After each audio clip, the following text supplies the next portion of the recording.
அன்பே சிவம் மனமே குரு என்றுணர்த்திய குருவே போற்றி. இப்போ தொடர்ந்து ஒரு 6 மாதமாக என்னால் முடிஞ்ச வரைக்கும் ஒரு 50 பேருக்கு அன்னதானம் பண்ணுங்க ஐயா. உங்கள் ஃபோட்டோ வச்சு தான் ஐயா செஞ்சுன்னுக்கிறேன். தெரியுமா ஐயா? இப்போ ரயில்வேல் தானே வேலை செய்கிறேன். ஆமாம் ஐயா, ரயில்வேல் சரி ஐயா. ஐயா இப்போ ஒய்ஃபுக்கும் கவர்மெண்ட் வேலை கிடச்சிக்குது ஐயா. கவர்மெண்ட் வேலை கிடச்சிருக்குது ஐயா, சந்தோஷம். ஆனால் அதுக்கு போனால் வந்து இப்போ அந்த பணியெல்லாம் தொடர முடியாத மாதிரி நிலைமை இருக்குது ஐயா. அதுக்கு தான் ஐயா கிட்ட அது அந்த வேலைக்கு போனால் இப்போ வீட்டையும் பார்க்கணும். ஏம்பா நல்ல விஷயம் தானேப்பா. சரிங்க. பொண்டாட்டிக்கு அவன் வேலை கிடைக்கலன்னு இவன் லட்சக்கணக்கில் செலவு பண்ணிக்கிறான். உன் பொண்டாட்டிக்கு வேலை கிடைச்சது கஷ்டம்ன்ற நல்ல விஷயம் தானே. எத்தனை பசங்க? 2 பசங்க. 2 பசங்க காப்பாற்றணும்ல. பின்னாடி உங்களை விட அதுங்க நல்லா இருக்கணும்ல. அப்போ 2 பேர் சம்பாதிச்ச நல்லது தானே. கொஞ்சம் சிரமமாக தான் இருக்கும் சாப்பாடு கிப்பாடு செய்யறதுக்கு. அது பார்க்கக்கூடாது, வருமானம் வருது இல்லை பின்ன. சரிங்க. அது நல்ல விஷயம் தானேப்பா. நல்லா இருங்க. சரி. வாழ்க்கையில் எப்பவுமே எல்லாரும் நல்லா இருக்கணும், உழைச்சி சம்பாதிக்கணும். சரிங்க. அதுதான் வாழ்க்கையின் தத்துவமே. ஓசியில் உட்காந்து துன்றது இல்லை. சரிங்க. உழைச்சி எவன் சாப்பிட்றானோ, நபிகள் நாயகம் 1,00,000 பேர் நிற்கிறான் அவரை பார்க்கறதுக்கு. பெரிய பெரிய கோடீஸ்வரன், பெரிய பெரிய ஜமீன்லாம் நிற்கிறான். அவர் வந்தார்னா பார்ப்பார், ஆசீர்வாதம் பண்ணுவாருன்னுட்டு. அவர் வரார். வந்த உடனே எல்லாரையும் பார்த்துன்னு வரான். பெரிய பெரிய பணக்காரெலாம் என்கிட்ட வருவார், உங்கள்கிட்ட வருவார்னு நிற்கிறான். யாருக்கிட்டும் போல ஒரு பரதேசி ஏழை அவங்ககிட்ட வந்து அவனுடைய கையை எடுத்து இவருடைய தலையில் வச்சுக்கிறாரு. அப்போ எல்லோரும் கேட்குறாங்க, என்ன சாமி நாங்கள்லாம் இவ்வளோ பெரிய ஆளுங்க, நீ எவ்வளோ பெரிய ஆளாக ஒன்றாரா? உழைப்பாளிடாவான்றார். உழைப்பாளிக்கு தாண்டா முதல் முக்கியத்துவம் கொடுக்கணுன்றாரு. அது மாதிரி எவன் ஒருத்தன் உழைச்சி சாப்பிட்றானோ அவனை பார்த்தாவே நான் சந்தோஷப்படுவேன். ஏன் தெரியுமா? நானும் 5 வயசுலேருந்தே உழைச்சுவேன். 1 நாள் 2 நாள் உழைச்சவன் இல்லை. 5 வயசுலேருந்து 69 வருஷம் உழைச்சிருக்கிறேன். அப்படி தான் இன்றைக்கி வரைக்கும் என்னுடைய உழைப்பில் தான் நான் சாப்பிட்டுங்கிறேன். பிள்ளை தயவுலையோ மாமியார் வீட்டு தயவுலையோ அம்மா அப்பா தயவுலையோ வாழலை. அது மாதிரி உழைச்சி சாப்பிட்றோன்னு பார்த்தாவே எனக்கு சந்தோஷம். அதனால் உழைக்கிறது தப்பு இல்லை. நல்லா வேலைக்கு போட்டோம், நல்லபடியாக வாழ.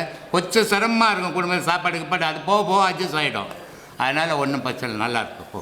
சரி ஐயா. அப்புறம் இந்த கந்த சஷ்டி கவசத்தில் ஐயா, இந்த பொடிப்புனை நெற்றியை புனித வேல் காக்க, கதிர்வேல் கண்ணினை, கதிர்வேல் 2 கண்ணினை காக்க, விதிசவி 2 வேலவர் காக்க, நாசிகள் 2 நல்வேல் காக்க, பேசிய வாய்தனை பெருவேல் காக்கன்னு வருது ஐயா. ஆமாம் ஐயா. உங்கள் பக்கத்தில் இருக்கிறதுனால இது வரலையா, வார்த்தை வரலையா ஐயா? அந்த விதி செவி 2 வேலவர் காக்கன்னு இதையா, அதை விதிக்கும் செவிக்கு தானே தொடர். விதி தான் செவி, செவி தான் விதி. அதையா விதியே செவியில் தான் இது. செவின்னா இது இல்லை, இந்த இதுக்கு பேர் காது. சரிங்க. இதுக்கு பேர் செவி இல்லை. செவின்னா இது. சரிங்க. செவின்னா புருவ மையம்னா செவி. மனுஷனுக்கு விதியே அங்கே தாங்குது. இது பேர் காது தான். இது பேர் இதை தான் செவின்னு நினச்சின்னு போங்க. இது இல்லை செவி. செவின்னா இது. பாம்புக்கு கட் செவின்னுவாங்க தெரியுமா? பாம்பு காதுக்குதா? காது இல்லை, ஆனால் கேட்குது தெரியுமா? அதுக்கு அது இதால் தான் கேட்கும். கட் செவின்னு பேர் இதுக்கு. அது மாதிரி செவின்னா புருவ மையம்னா செவி. இது பேர் காது.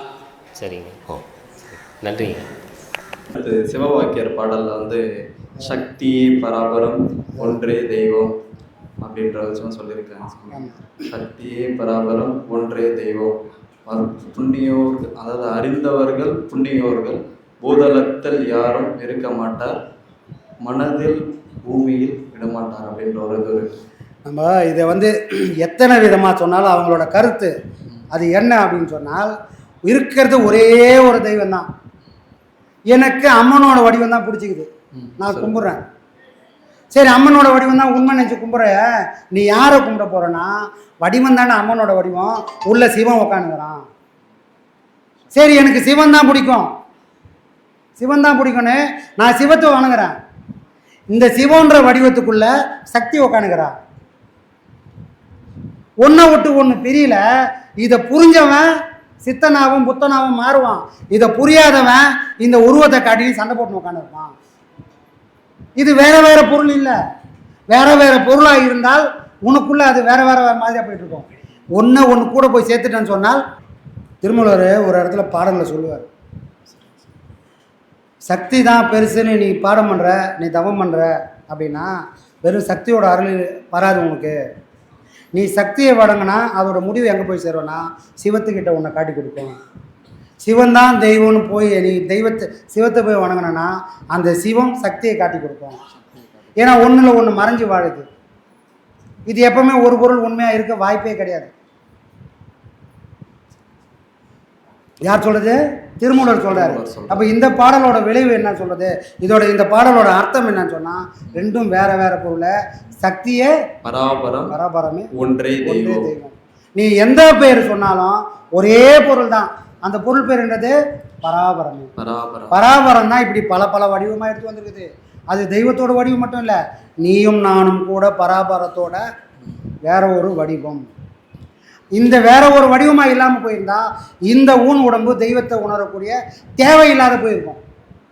இதுக்குள்ளே அந்த பொருள் இருக்கிறதுனால தான் இது 1000 வேலை செஞ்சிருந்தாலும் தனக்கு மேலே ஒன்று இருக்குது, தனக்குள்ளே ஒன்று இருக்குதுன்னு இருக்கிற பொருளை தேடி தேடி தேடி தேடி போயினே இருக்கிறதுக்கு காரணமே வேறு எல்லா இடத்துலையும் இருக்கக்கூடிய அந்த பொருள் எனக்குள்ளும் இருக்கிறதுனால தான் இது சதா இறைவனை தேடி ஓடுது.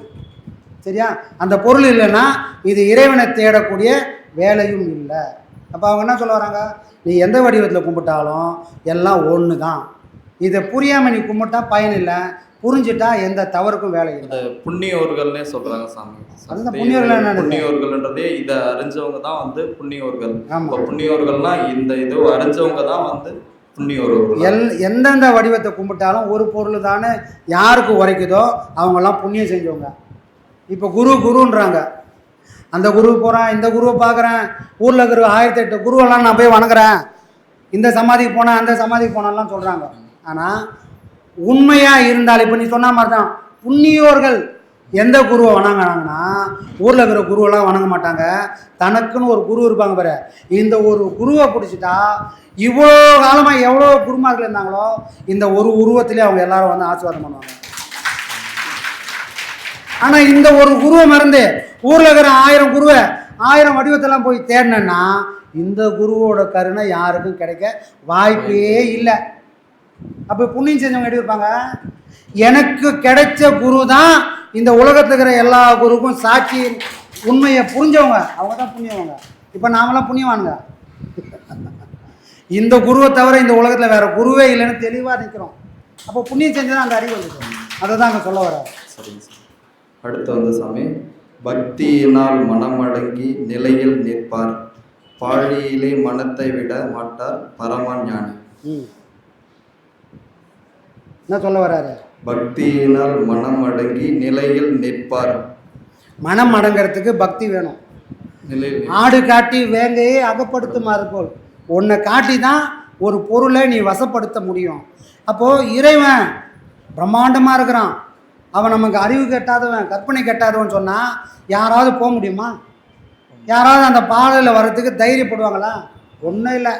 பாடம் வாங்கணும், என்ன சாமி பண்ணணும், ஒன்றும் பண்ண வேணாம், இனிமேல் நான்வெஜ்ஜை சாப்பிடாத அப்படின்னு ஒரே ஒரு வார்த்தை சொன்னால் இதை சாப்பிடாம நான் எதை சாப்பிட்றதுன்னு கேள்வி கேட்பாங்க.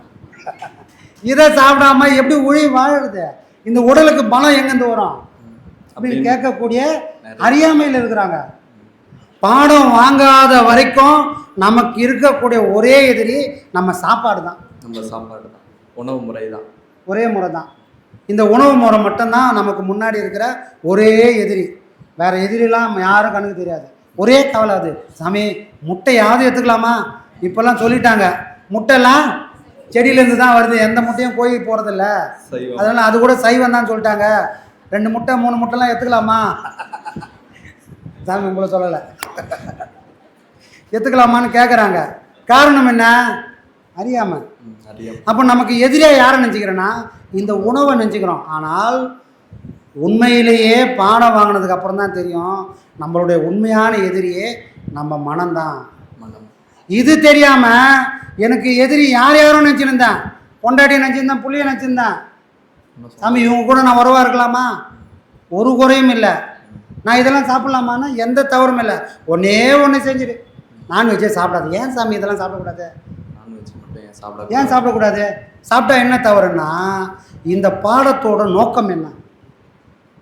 கண்ணுக்கு தெரியாத இறைவன் காட்சியாக நீ பார்க்கணும்னா நீ முதல்ல எங்கே பார்ப்ப? முதல்ல வெளியே பார்க்கணும். முதல்ல அடையாளமா வெளியே பார்த்து சாட்சியாக இருந்துக்குன்னு உள்ளுக்குள்ளே நீ பார்க்க ஆரம்பிப்ப. அப்போது எல்லா வடிவத்திலும் இறைவன் இருக்கிறான்னு நீ நினைக்கும் போது தான் எனக்குள்ளவும் இறைவன் இருக்கிறான்ற அந்த உண்மை சத்தியம் உனக்கு புலப்படும். ஆடை வெட்டு மாடை வெட்டு கோழி வெட்டுனா இறைவன் அதுக்குள்ளே இருக்கிறான்ற நினைப்பு இருந்தால் நம்மளால் வெட்ட முடியுமா?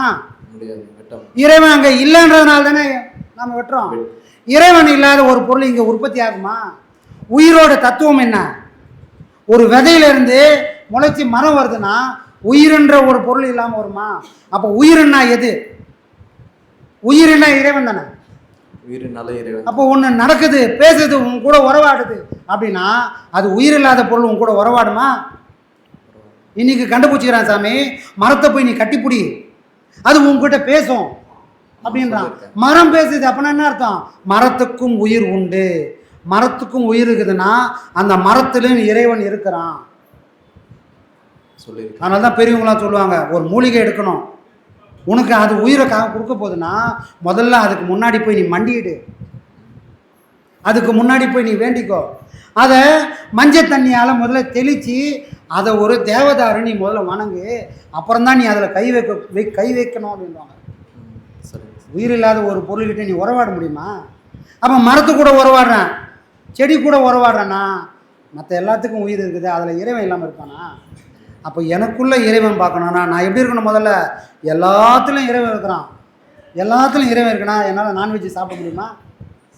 அசைவத்தை சாப்பிட முடியுமானா சாப்பிட முடியாது.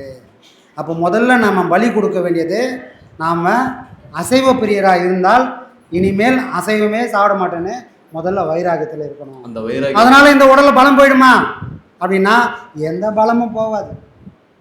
நாயும் உயிர் வாழுது, நரியும் உயிர் வாழுது, மானும் உயிர் வாழுது. ஏதாவது குறை இருக்குதா? அதுக்கான உயிர் எவ்வளோ காலம் இந்த அடி கொடுத்துக்கிறானோ, எவ்வளோ காலம் அளந்து கொடுத்துக்கிறானோ அவ்வளோ காலம் நீ சாப்பிட்டாலும் சாப்பிடனாலும் இந்த உயிர் இந்த உடம்புக்குள்ளே நிலைச்சி நிற்கும். இதை யாராலையும் மாற்ற முடியாது. நாமளாக ஒரு கற்பனை, கவுச்சி சாப்பிட்டா நல்லா வளமாக இருக்கிறோம் பலமாக இருக்கிறோன்னு இல்லை. அறிவை மழுங்கடிக்கணும்னா நான் எதை சாப்பிட்னா அசைவத்தை சாப்பிட்டா தான் அறிவு மழுங்கும்.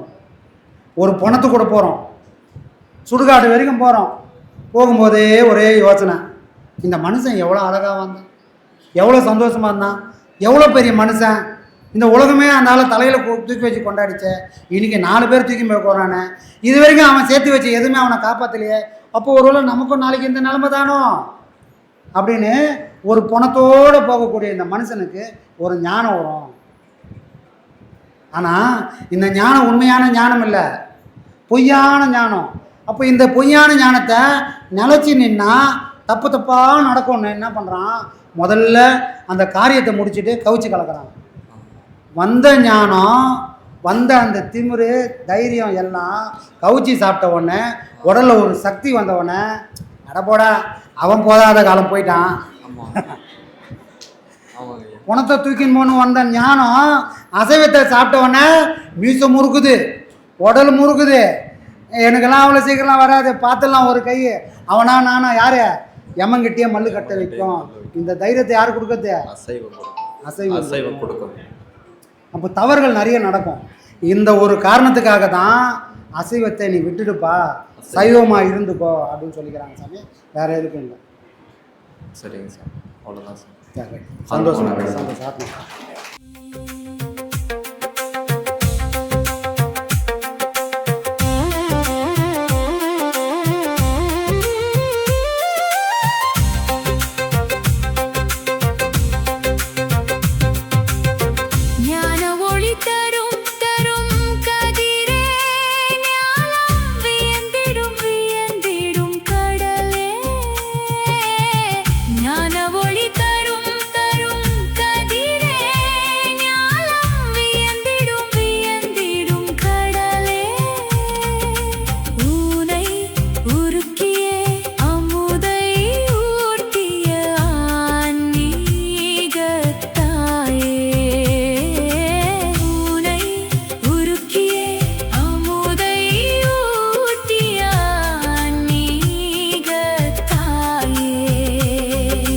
குறை நீக்கிடும் குரு